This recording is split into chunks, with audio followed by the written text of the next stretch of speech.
mbokk yi asalaamaaleykum am mbégte dajewaat ak yéen fii ci ANACIM ngir fas yéene leen dégtal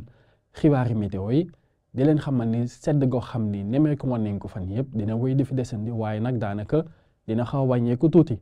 léegi nag am na lu su dooleeku mooy pënd boo xam ni poussière boo xam ni nemmeeku nañ ko daanaka comment tàmbali na waaye dina fi desandi ba dimanche te loolu ci diggante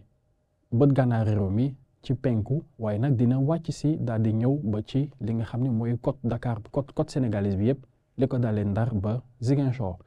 ci digg bëccëgu samedi bi mbokk yi daanaka tàngaay boo xam ne dinañ ko fa xaw a nemmeeku tuuti rawatina ci Ndoukoumane foofu nga xam ne ñoo ngi fay xaarandi fanweeri degré ak juróom-ñett ñu xool suñu natal image satellitale ñu gis ni fii ngelaw loo xam ni mi ngi jóge ba tey ci bët gànnaaru réew mi daal di wàcc si waaye nag Ndakaaru moom ak Ndar di wéy di am ba tey li ñu wooye alizé ak tuuti niir boo xam ni dina jóge côté géej daal di dugg si ci réew mi loolu nag li mu nar a jur ci ay température ci guddi gi jàpp suba teel bi ñu gis ni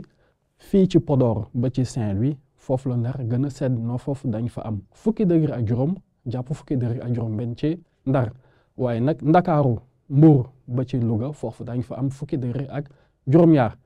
Thiès Fatick Diourbel ba ci Linguère jàpp Matam foofu mbokk yi daañu fa am fukki degré ak juróom-ñett bu ñu ñëwee nag ci digg réew mi Kaolack moom daana am foofu ñaar fukki degré ñu dem ci bët saalum réew mi ci Ziguinchor jàpp Sédhiou fukki degré ak juróom-ñett lañ fa nar a ami Kolda ñu amee fa fukki degré ak juróom-ñeent waaye nag Tambacounda ak Kédougou ba ci Bakel foofu lañu nar a gën a nemmeeku loo xam ni mooy dina xaw a yéeg tuuti ndax foofu daañu fa am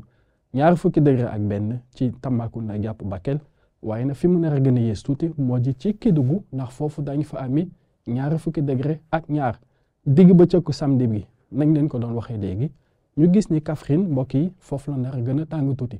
ndax foofu daañu fa am fanweeri degré ak juróom-ñett léegi nag bu ñu xoolee digg réew mi jàpp côté sow bi foofu diggante Thiès Louga Linguère ba ci Matam jàpp Bakel foofu fanweeri degré ak ñeent liñ fa nar a nemmeeku Mbour Fatick Diourbel jàpp Kaolack foofu ñu amee fa fanweeri degré ak juróom bu ñëwee ci bët sànnumu réew mi ci Casamance foofu Ziguinchor dañ fan fanweeri degré ak juróom benn fanweeri degré ak juróom-ñaar diggante Sédhiou Kolda jàpp Kédougou Tambacounda am fanweeri degré ak juróom benn waaye nag ca bët gànnaaru réew mi diggante Ndar jàpp Podor foofu fanweeri degré ak ñett liñ fa nar a amee Ndakaaru moom di wéy di am ba tey ñaar fukki degré ak ñaar te loolu li ko may mooy ngelaw loo xam ni mu ñu ko wéy alizé di wéy di fi desandi ngeen gisaat nag mbokk yi li lépp loo xam ni daanaka diggi réew mi la jàpp bët gànnaar réew mi foofu naaj bu takku lañ fa nar a amee waaye nag li ko dalee diggi réew mi jàpp bët saalum réew mi foofu daañ fa nemmeeku tuuti niir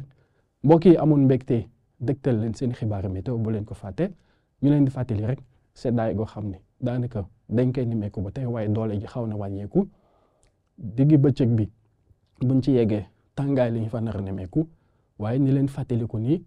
am na pënd boo xam ni mi ngi fi te loolu dina fi descendi ba dimanche incha allah kon boog ngi jël seeni matuwaay rawatina la ñi nga xam ni dañu amee ay tawaat yu ci mel ni ay asma